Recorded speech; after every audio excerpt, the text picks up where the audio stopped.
Bio में ध्यान रहे डायग्राम बनाने की जरूरत नहीं है। फिजिक्स में जो न्यूमेरिकल्स होते हैं ना, वहां पर कैसे देखो, यहां पर इस बच्चे ने क्या किया ताकि टीचर को चेक करते हो सीधा तुम्हारा डायरेक्ट आंसर लिखे। लिखते काफी कुछ लिख दिया और अब उनको याद आ रहा है, अरे भाई ये तो गलत लिख दिया, और तब जाकर उनके 80 on 80 आते हैं। बच्चों, हो सकता है कोई न्यूमेरिकल एग्जाम में आए और तुम्हें नहीं आता, हाँ तुम क्वेश्चन का आंसर लिख रहे हो, वहीं पे रफ टॉपर्स किस तरह से आंसर राइटिंग करते हैं।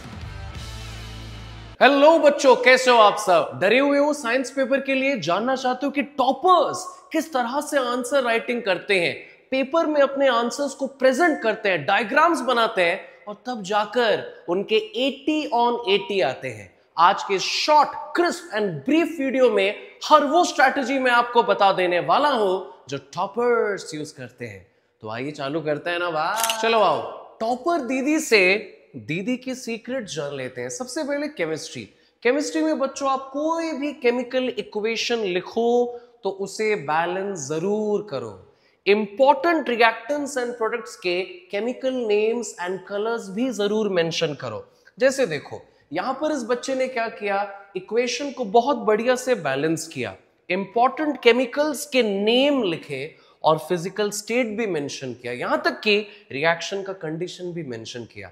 कहीं किसी रिएक्टेंट एंड प्रोडक्ट का कलर इंपॉर्टेंट है तो आपको उसका भी जिक्र करना है। इलेक्ट्रोलिटिक रिफाइनिंग ऑफ कॉपर, इसका डायग्राम बार बार बना बना के प्रैक्टिस करो। हर चीज जो यहां पर लेबल करी गई है आपको भी नीट एंड क्लीन अवस्था में लेबल करना है। आइए अब फिजिक्स की बारी। बच्चों, फिजिक्स में डायग्राम्स हैं कई सारे, रे डायग्राम्स इन पर्टिकुलर, तो आपको डायग्राम स्केल से बनाना है, खूबसूरत बनाने की कोशिश करें। देखिए, खूबसूरत मतलब सजाने की बात नहीं कर रहा हूं, स्केल इस्तेमाल करो। जैसे देखो, यहां पर मायोपिया के करेक्शन का क्वेश्चन आया, कितने बढ़िया से इस टॉपर ने देखो लेबलिंग करते हुए, हर चीज को मेंशन करते हुए डायग्राम बनाया है। और देखो, यहां पर डिस्पर्शन ऑफ व्हाइट लाइट पे क्वेश्चन आया और कितने बढ़िया से देखो व्हाइट लाइट का डिस्पर्शन इस टॉपर ने दिखाया है। तो स्केल ना लेकर जाना एक बहुत बड़ी गलती होगी। अभी के अभी वीडियो देखते हुए स्केल अपने बैग में डाल दो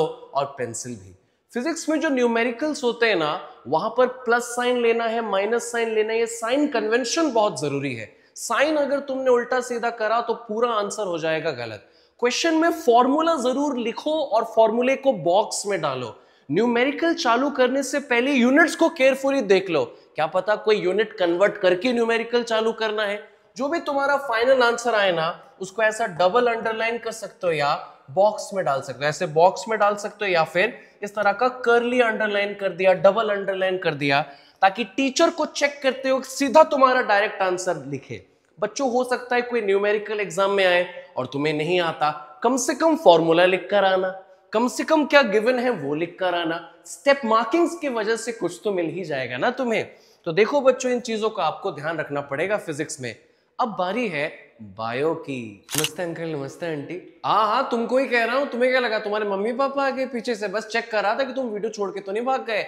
चलो अब आते हैं बायोलॉजी पे।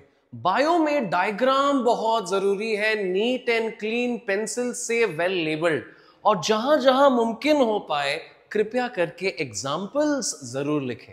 देखो, नेफ्रॉन का डायग्राम पता नहीं करोड़ों अरबों बार आ चुका है, इसे ब्यूटीफुली आपने बनाना है, हर इंपॉर्टेंट चीज को लेबल करना है। कई बार ऐसा पूछता है कि इन पार्ट्स को लेबल करो, ये ए और बी बताओ, तो देखकर करना कि कौन सा लेबल करने को कहा गया है, उसको ज्यादा स्पेसिफिकली तुमको मेंशन करना है। कुछ और टेक्निक्स पे भी बात कर लेते हैं ना। चलो, तो टेक्निक नंबर 1, बहुत कॉमन टेक्निक। बच्चों, साइंस का पेपर है, पैराग्राफ में नहीं लिखनी है बातें।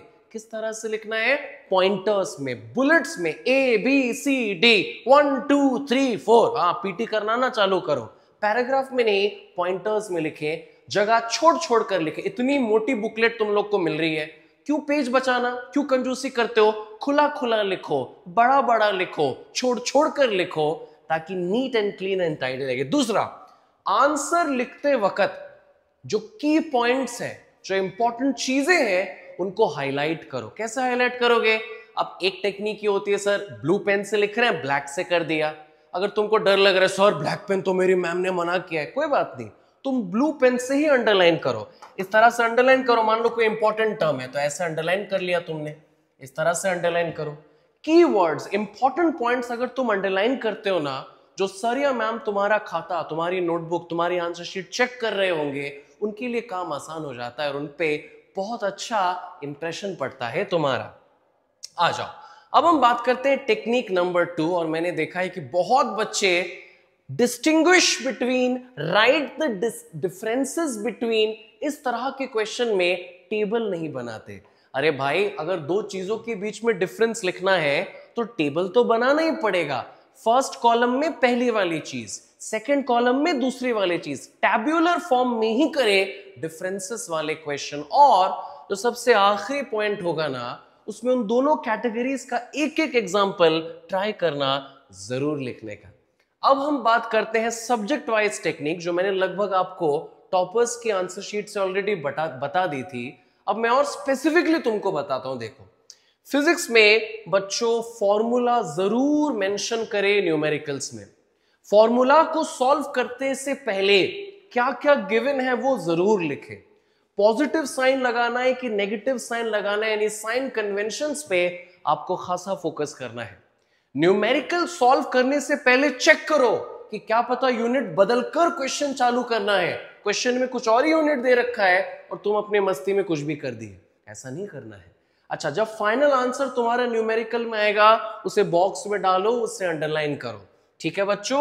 और यूनिट, फाइनल आंसर 15 क्या यूनिट जरूर लिखे, सेंटीमीटर है कि मीटर है कि जो भी है। ठीक है, आ जाओ केमिस्ट्री में। केमिस्ट्री में बच्चों जहां जहां मुमकिन हो पाता है, जहां जहां तुम्हें याद है, पूछा ना भी गया हो और तुम्हें लग रहा है लिखना चाहिए, तो लिख दो केमिकल इक्वेशन। और केमिकल इक्वेशन अनबैलेंस लिखकर आओगे, रसगुल्ला लड्डू मिलेगा। बैलेंस करके आना है। ठीक है, जहां जहां कलर्स पॉसिबल है लिख दो, केमिकल नेम्स पॉसिबल है लिख दो, रिएक्शन के कंडीशंस पॉसिबल है लिख दो, फिजिकल स्टेट पॉसिबल है लिख दो। अगर डबल डिस्प्लेसमेंट का प्रेसिपिटेशन रिएक्शन आ गया तो दोनों रिएक्टेंट का फिजिकल स्टेट एक्वस, एक प्रोडक्ट का सॉलिड डाउनवर्ड एरो प्रेसिपिटेट, और एक प्रोडक्ट का एक्वस। ये फिजिकल स्टेट्स कुछ कुछ रिएक्शन जैसे कि प्रेसिपिटेशन रिएक्शन में बहुत जरूरी होता है।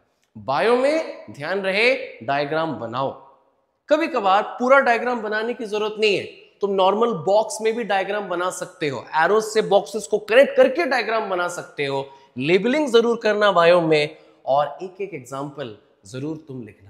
सबसे आखिरी टेक्निक लेकिन बहुत जरूरी बच्चों, मेन कॉपी में, मेन आंसर शीट में जहां तुम क्वेश्चन का आंसर लिख रहे हो, वहीं पे रफ वर्क चालू नहीं करते।